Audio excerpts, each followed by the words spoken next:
दोस्तों, वैदिक हिंदी चैनल में आपका स्वागत है। आइए आज हम पढ़ते हैं सर्वेश्वर दयाल सक्सेना द्वारा रचित मानवी प्रौढ़ा की दिव्य चमक अध्याय को शुरू करने से पहले सबसे पहले हम लेखक का संक्षिप्त परिचय देखेंगे। तो सर्वेश्वर दयाल सक्सेना का जन्म सन 1927 में जिला बस्ती उत्तर प्रदेश में हुआ था। उनकी उच्च शिक्षा इलाहाबाद विश्वविद्यालय से शुरू हुई। वे अध्यापक, आकाशवाणी में सहायक, प्रोड्यूसर, दिनमान में उपसंपादक भी और पराग के संपादक रहे। ध्यान देने योग्य बात है कि ये दिनमान के उपसंपादक और पराग के संपादक थे। दिनमान के उपसंपादक और पराग के संपादक थे। ये बहुत पूछी जाती है। सर्वेश्वर की प्रमुख कृतियां हैं काट की घंटियां, कुआनो नदी, जंगल का दर्द, खूंटियों पर टंगे लोग। कविता संग्रह है पागल कुत्तों का मसीहा, सोया हुआ जल उपन्यास है, बहुत ही फेमस उपन्यास है इनकी, इसे आप ध्यान देंगे। लड़ाई कहानी संग्रह, बकरी नाटक, भौं भौं, खौं खौं, बतूता का जूता, लाख की नाक, बाल साहित्य, चर्चे और चरखे उनके लेखों का संग्रह है। खुटियों पर टंगे लोग पर उन्हें साहित्य अकादमी पुरस्कार भी मिला। सर्वेश्वर का पहचान मध्यम वर्गीय आकांक्षाओं के लेखक के रूप में की जाती है। मध्यम वर्गीय जीवन की महत्वाकांक्षाओं, सपनों, संघर्ष, शोषण, हताशा और कुंठा का चित्रण उनके जीवन में मिलता है। सर्वेश्वर की स्तंभकार थे और चर्चे और चरखे नाम से दिनमान में जो स्तंभ लिखते थे उसमें बेबाक सच कहने का साहस दिखता है। उनकी यह व्यक्ति में सहजता और स्वाभाविकता है। आगे देखते हैं मानवी करुणा की दिव्य चमक। संस्मरण स्मृतियों से बनता है और स्मृतियों की विश्वसनीयता उसे महत्वपूर्ण बनाती है। फादर कामिल बुल्के पर लिखा सर्वेश्वर का यह संस्मरण एक कसौटी पर खरा उतरता है। अपने को भारतीय कहने वाले फादर बुल्के जन्मे तो बेल्जियम में थे, यूरोप में, चेल्स रैम्स चैंपल शहर में, जो गिरजों, पादरियों, धर्म गुरुओं और संतों की भूमि कही जाती है, परंतु उन्होंने अपनी कर्म भूमि बनाया भारत को। फादर बुल्के एक सन्यासी थे, परंतु पारंपरिक अर्थ में नहीं थे। सर्वेश्वर का फादर बुल्के से अंतरंग संबंध था, जिसकी झलक हमें इस संस्मरण में मिलती है। लेखक का मानना है कि जब तक रामकथा है, इस विदेशी भारतीय साधु को याद किया जाएगा तथा उन्हें हिंदी भाषा और बोलियों के अगाध प्रेम का उदाहरण माना जाएगा। आइए देखते हैं।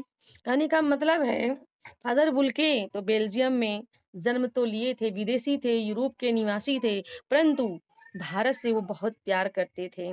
वो सन्यासी होते हुए भी उनके अंदर ममता का दिव्य चमक था। आइए शुरू करते हैं लेसन को। फादर को जहरबाज से मारना नहीं चाहिए था, जिसकी रंगों में दूसरों के लिए मिठास भरे अमृत के अतिरिक्त और कुछ नहीं था, उसके लिए इस जहर का विधान क्यों हो। यह सवाल किस ईश्वर से पूछे। प्रभु की आस्था ही जिसका अस्तित्व था, वह दें कि इस यातना की परीक्षा उम्र की आखिरी देहरी पर क्यों दे। एक लंबी पादरी के सफेद चोंगे से ढकी आकृति सामने है, गोरा रंग, सफेद झाई, मारती भूरी दाढ़ी, नीली आंखें, बाहें खोल गले लगाने को वातुर। इतनी ममता, इतना अपनत्व इस साधु में अपने हर एक प्रिजन के लिए उमड़ता रहता था। मैं 35 साल से इसका साक्षी था, जब तक भी वह इलाहाबाद में थे और तब भी जब वह दिल्ली आते थे। आज उन बाहों का दबाव मैं अपनी छाती पर महसूस करता हूँ। फादर को याद करना उस उदास संगीत को सुनने जैसा है। ये लाइन इम्पोर्टेंट है, ये अधिकतर पूछे जाते हैं, इस पे आप टिक करिए। उनको देखना करुणा के निर्मल जल में स्नान करने जैसा था और उनसे बात करना कर्म के संकल्प से भरना था। मुझे परिमल के वे दिन याद आते हैं जब हम सब एक पारिवारिक रिश्ते में बंधे जैसे थे, जिसके बड़े फादर बुल्के थे। हमारे हंसी मजाक में वह निर्लिप्त शामिल रहते, हमारी गोष्ठियों में वह गंभीर बहस करते, हमारी रचनाओं पर बेबाक राय और सुझाव देते और हमारे घरों के किसी भी उत्सव और संस्कार में वह बड़े भाई और पुरोहित जैसे खड़े हो हमें अपने आशीषों से भर देते। मुझे अपना बच्चा और फादर का उसके मुख में पहली बार अन्न डालना याद आता है और नीली आंखों की चमक में तैरता हुआ शल्य भी जैसे किसी ऊंचाई पर देवदारू की छाया में खड़े हों। इसका अर्थ है अर्थात लेखक कहना चाहता है कि जिस फादर की रंगों में दूसरों के लिए मिठास भरा हो, ममत्व की भावना भरा हो और उसके अतिरिक्त वह दूसरों का अहित ना चाहता हूँ, अमृत के जैसे बाड़ी बोलने वाला हो, उन्हें जहरवास से मारना नहीं चाहिए था। पादरी के चौके से ढकी एक लंबी आकृति, सामने है गोरा रंग, सफेद झाई मारती भूरी दाढ़ी, नीली आंखें, बाहें खुल गले लगाने के लिए व्याकुल रहते थे। मैं आज भी उन बाहों का दबाव छाती पर महसूस करता हूँ। अगला लाइन है, आगे देखते हैं। कहाँ से शुरू करें? इलाहाबाद की सड़कों पर फादर की साइकिल चलती दिख रही है। वह हमारे पास आकर रुकती है, मुस्कुराते हुए उतरते हैं। देखिए देखिए, मैंने उसे पढ़ लिया है और मैं कहना चाहूंगा या चाहता हूँ, उनको क्रोध में कभी नहीं देखा, आवेश में देखा है और ममता तथा प्यार में लबालब छलकता महसूस किया है। अक्सर उन्हें देखकर लगता है कि बेल्जियम में इंजीनियरिंग के अंतिम वर्ष में पहुंचकर उनके मन में सन्यासी बनने की इच्छा कैसे जाग गई, जबकि घर भरा पूरा था, दो भाई एक बहन, माँ पिता सभी थे। अब यहाँ पर लेखक सोचता है, आखिर जब वो इंजीनियरिंग की पढ़ाई कर रहे थे तो लास्ट ईयर में उनके अंदर सन्यासी बनने का भावना कहाँ से उत्पन्न हुआ, जबकि पूरा हंसता खेलता परिवार था और माँ भाई बहन भी थे उनके।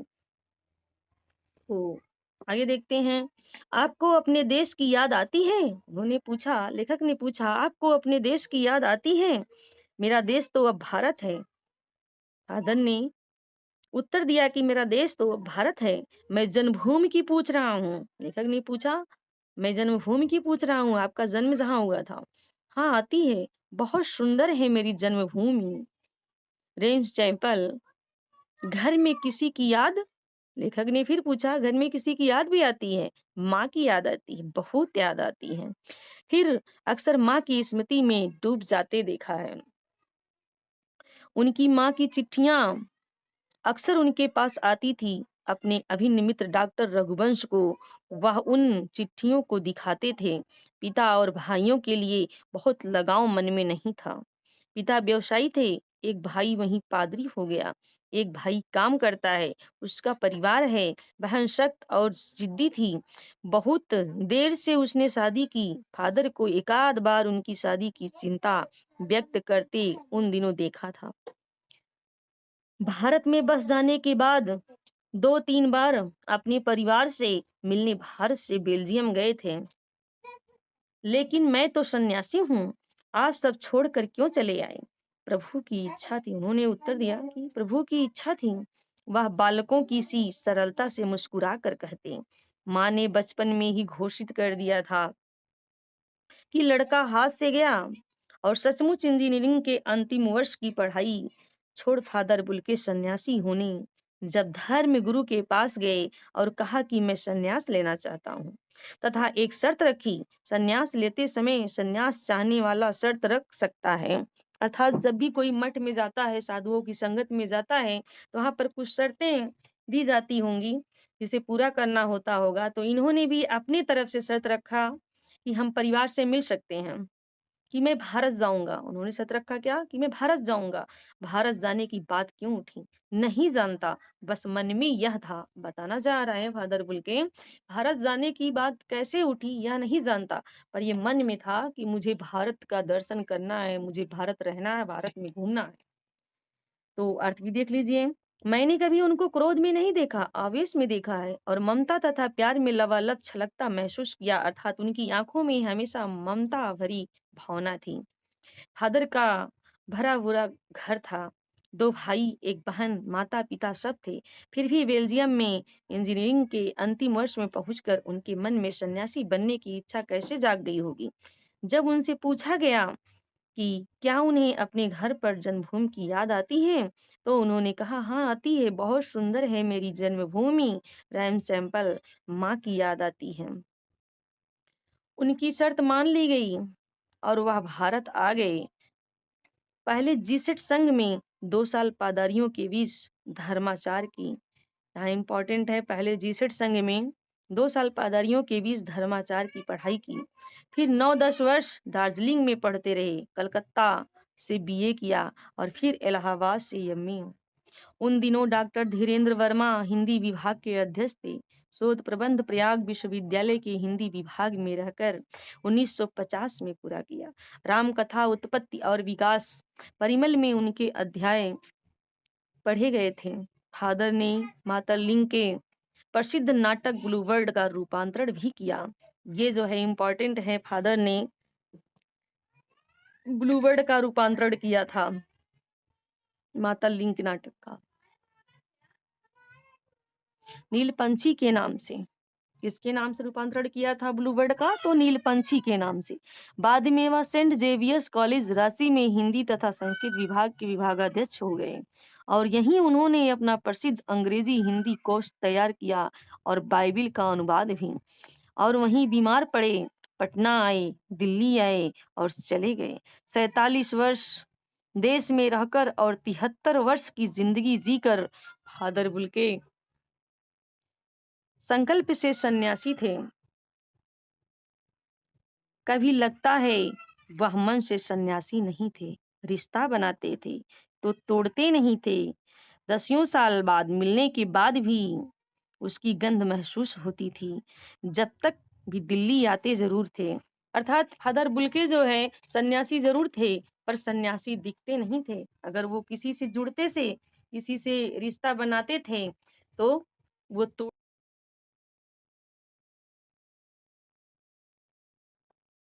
मिलते, खोज कर समय निकाल कर, गर्मी सर्दी बरसात झेल कर मिलते, चाहे 2 मिनट के लिए ही सही। यह कौन सन्यासी करता है? उनकी चिंता हिंदी को राष्ट्रभाषा के रूप में देखने की थी। हर मंच से इसकी तकलीफ बयान करते, इसके लिए अकाट तर्क देते। बस इसी एक सवाल पर उन्हें झुंझलाते देखा है और हिंदी वालों द्वारा ही हिंदी की उपेक्षा पर दुख करते उन्हें पाया गया है। घर परिवार के बारे में, निजी सुख तकलीफ के बारे में पूछना उनका स्वभाव था और बड़े से बड़े दुख में उनके मुख से सांत्वना के जादू भरे 2 शब्द सुनना एक ऐसी रोशनी से भारत भर देता था जो किसी गहरी तपस्या से जन्मती है। हर मौत दिखाती है जीवन को नई राह। उन्होंने कहा हर मौत दिखाती है जीवन की नई राह। मुझे अपनी पत्नी और पुत्र की मृत्यु याद आ रही है और फादर बुल्के के शब्दों से झरती विरल शांति भी। लेखक कहता है कि उसे जो है अपनी पत्नी और पुत्र की याद आती थी तो वो लेखक जो है फादर को याद करते हैं कि उन्होंने शांति अपने मन में कैसे बनाया। और देखेंगे फादर अक्सर माँ की स्मृति में डूब जाते थे। उनकी माँ उन्हें प्रायः पत्र भेजा करती थी जिन्हें वे अपने अभिन्न मित्र डॉक्टर रघुवंश को दिखाते थे। अपने पिता व भाइयों से उन्हें विशेष लगाव ना था। उनके पिता व्यवसायी थे और एक भाई वहीं पादरी हो गया था। एक भाई कामकाज करने वाला पारिवारिक व्यक्ति था, बहन शक्ति और जिद्दी थी। आज वह नहीं है, दिल्ली में बीमार रहे और पता नहीं चला। बाहें खोलकर इस बार उन्होंने गले नहीं लगाया। जब देखा तब ये बाहें दोनों हाथों की सूजी अंगुलियों को उलझाए ताबूत में जिस्म पड़ी थी जो शांति बरसाती थी।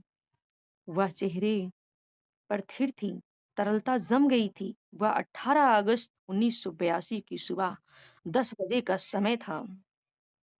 दिल्ली में कश्मीरी गेट के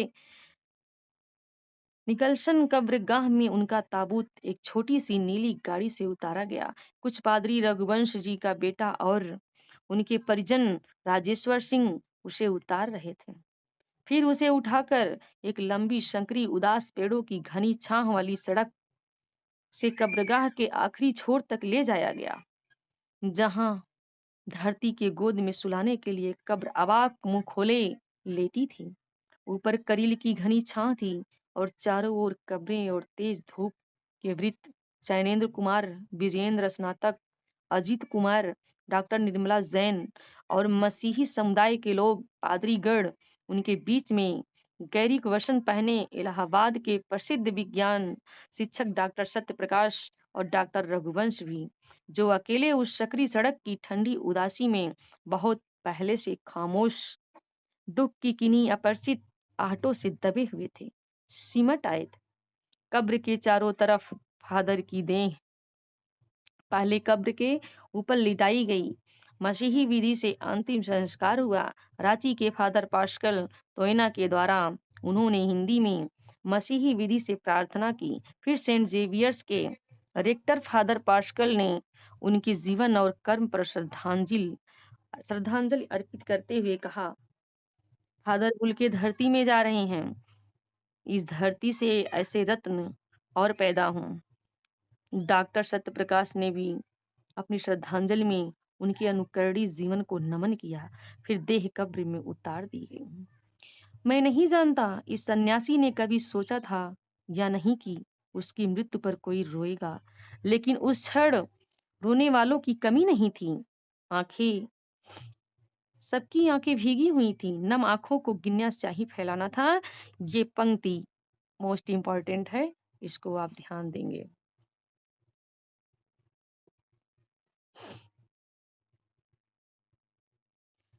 इस तरह हमारे बीच सेवा चला गया, जो हम में से सबसे अधिक छायादार, फल फूल गंध से भरा और सबसे अलग सबका होकर सबसे ऊंचाई पर मानवीय करुणा की दिव्य चमक में लहलहाता था, खड़ा था। उसकी स्मृति हम सब के मन में, जो उनके निकट थे, किसी यज्ञ की पवित्र आग की आँच की तरह आजीवन बनी रहेगी। मैं उस पवित्र ज्योति की याद में श्रद्धानत हूँ।